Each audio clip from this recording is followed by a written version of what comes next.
विशाल जी, आपकी जो पार्टी है राष्ट्रीय गौरव पार्टी, ये राजा सुहेलदेव के पद चिन्हों पे या कहें तो उनके सिद्धांतों को लेकर के ये पार्टी बनाई गई है, तो आप इनके बारे में क्या कहना चाहेंगे? सबसे पहले तो राष्ट्रीय गौरव पार्टी का निर्माण जो हुआ है महाराजा सुहेलदेव बाबा भीमराव अम्बेडकर के आदर्शों को लेकर हुआ है।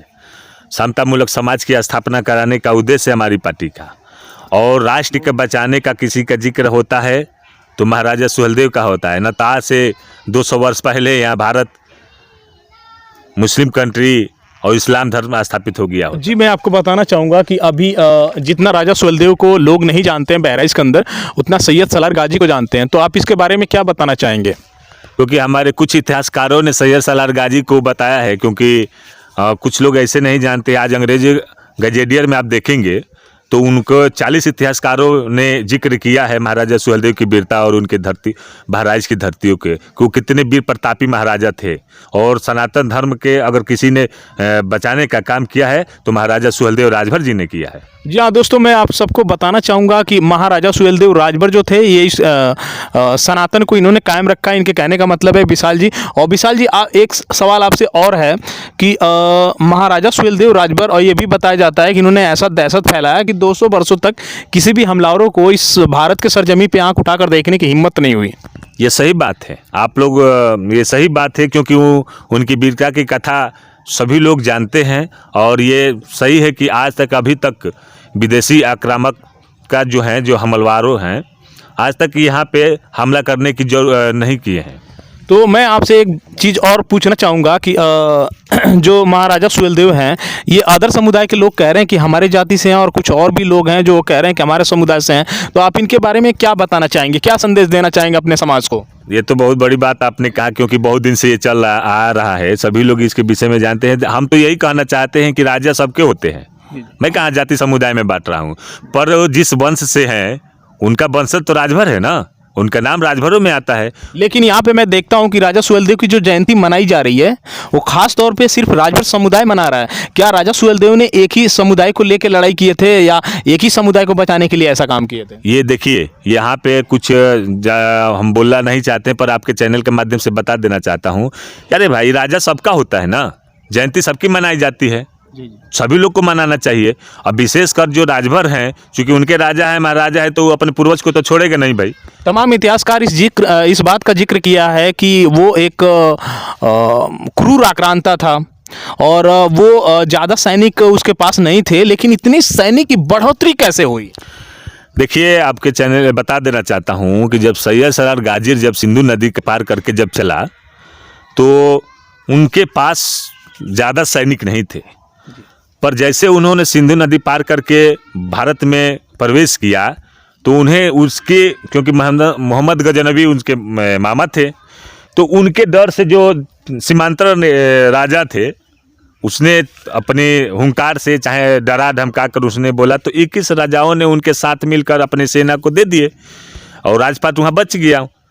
और उन्होंने क्या किया, जब उसने देखा कि अरे भाई, ये तो हमारे आने से, अगर इससे छोटी छोटी राजाओं हमारे साथ दे रहे हैं तो भारत में इस्लाम धर्म स्थापित करने में हमें बहुत टाइम ज़्यादा नहीं लगेगा, तो उन्होंने वो भी भूल गया। लेकिन कुछ लोगों का जिक्र ये है कि महमूद गजनवी जो था भारत की अथात संपत्ति को लूटना चाहता था और लूटा भी। तो अब इसका सैयद सलार गाजी जो था, इसका उद्देश्य क्या था, क्या करना चाह रहा था इंडिया को? वो अपने मामा के उद्देश्यों के साथ आया था, वो भी भारत को लूटना ही आया था और लूटने की मानसिकता से आया था और लूटने की चाहत थी, पर वो भूल गए। इस्लाम धर्म भी स्थापित करता और कुछ लूटने की भी मानसिकता से आया था। तो तमाम ऐसे जो लोग हैं अभी मेरठ, गोरखपुर और तमाम ऐसे जैसे जगह हैं, वहाँ पे कुछ हिंदू समुदाय के लोग इस्लाम स्वीकार कर लिए, तो आप इसके बारे में क्या कहना चाहेंगे? वो क्या डरपोक थे या अपने आप को सरेंडर कर दिए? हम डरपोक नहीं करेंगे, अपने वंशज को बचाने के लिए उन्होंने, हमें लगा कि इस्लाम स्थापित कर लिए होंगे, पर शायद ये भी हो सकता है कि उनकी सेना जो काफ़ी छोटी थी वो डर के मारे सरेंडर कर लिए होंगे। ये तो यही सत्य है कि काफ़ी, मान लीजिए वो 2 लाख सेना लेकर चले थे। लेकिन जब सैयद सलार गाजी जब मारा गया था तो उस समय इनको फिर हिंदू धर्म में कन्वर्ट हो जाना चाहिए था।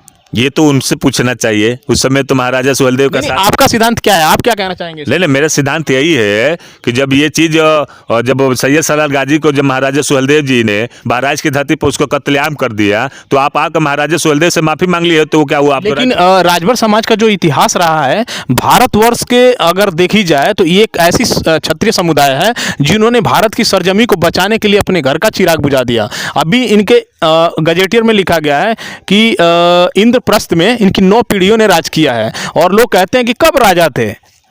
तो आप इनके बारे में क्या बताना चाहेंगे, भरो के बारे में? अच्छा, ये बताइए, इंद्रप्रस्थ में लिखा है कि यह भरो का राजा था, तो गलत कहाँ लिखा गया है? आप ये बताइए। लेकिन अदर समुदाय के लोग इस बात को साबित कर रहे हैं ना कि नहीं, ये राजा थे ही नहीं भर लोग। जब हमारे इतिहासकार, जो भारत के इतिहासकार, उनके वीरता की कथा लिखे ही नहीं है, तो जो पढ़ा जाएगा। दुर्भाग्य है कि जब देश आज़ाद हुआ उससे पहले शिक्षा मंत्री कोई मुसलमान बने, तो अपने पूरा हुइमा बाबाई से लेकर सभी लोगों को उन्होंने लिखने का काम किया। सबसे पहले कांग्रेस पार्टी थी उस समय, तो क्या आपको कांग्रेस पार्टी ने बढ़ावा नहीं दी इस समुदाय को? कांग्रेस पार्टी राजभरों का पतन किया है। राजभरों को बढ़ावा दिया होता है तो प्राचीन समय से हम लोग सनातन धर्म को लेकर और भारत को बचाने का काम किए हैं। 300 वर्षों तक मुझे पता चला है कि 300 वर्षों तक भर मारो आंदोलन मुगलों ने चलाया, तो इसके बारे में क्या कहोगे? अभी जो भर समुदाय के लोग दिख रहे हैं, तो इनको देखने का मतलब क्या है? जब 300 वर्षों तक भर मारो आंदोलन चलाया गया, इतनी उसके जो मुंडी काट के लाता था भरों का, उसके बदले में साम्राज्य स्थापित मतलब मिलता था उनको, तो आप उनके बारे में क्या कहना चाहेंगे? अभी अभी आप अंग्रेजी इतिहासकारों ने बताया है कि 100 ऐसी मुंडी, इतिहासकारों ने आपके बारे में लिखा है? 40 इतिहासकारों ने, और 40 इतिहासकारों ने तो अभी दर्शाया है, गजेटियर में है। गजेटियर में हम लोगों को लिखा है कि अंग्रेजों ने लिखा है, अपने इतिहासकारों ने, उनके अंग्रेजों के इतिहासकार लिखे हैं कि राजभर एक ऐसी जाति कौम है, राजभर लड़ाकू कौम है, इनका क्रिमिनल एक्ट में रखने का कार्य। तो तमाम इतिहासकारों ने, तमाम ऑथर ने इस बात को साबित किया है कि भर समुदाय एक लड़ाकू कौम है। लेकिन अभी तक तमाम ऐसे जो आपके समुदाय के लोग हैं वो कहीं जाते हैं अदर स्टेट में, तो बताते हैं कि हम जैसे कंपनियों में जाते हैं, अपने टाइटल बताते हैं कि हम राजभर समुदाय से हैं, तो लोग कहते हैं ये कौन सा राजभर समुदाय। तो आप भारत, बहुत से ऐसे लोग हैं जो कहते हैं कि भारत की नामकरण करने वाली जाति भर है, तो आप इसके बारे में क्या बताना चाहेंगे? आपको एक बात बता देना चाहता हूँ, नामकरण जब जिसका होता है उसी के नाम से जाना जाता है। जब लड़का पैदा होता है ना, तो लड़का के पैदा होने से उसको पता नहीं है कि हम किस जाति या किस धर्म में पैदा हो रहे हैं, उसको बताया जाता है, उसको नाम से दर्शाया जाता है। आपका नाम मान लीजिए अगर ओम प्रकाश है, अगर मान लीजिए विशाल है, तो आप उनके विशाल के उनके नाम से दर्शाए हैं, तब जाकर आप जानते हैं। जी, आपको बहुत बहुत धन्यवाद इतनी जानकारी देने के लिए।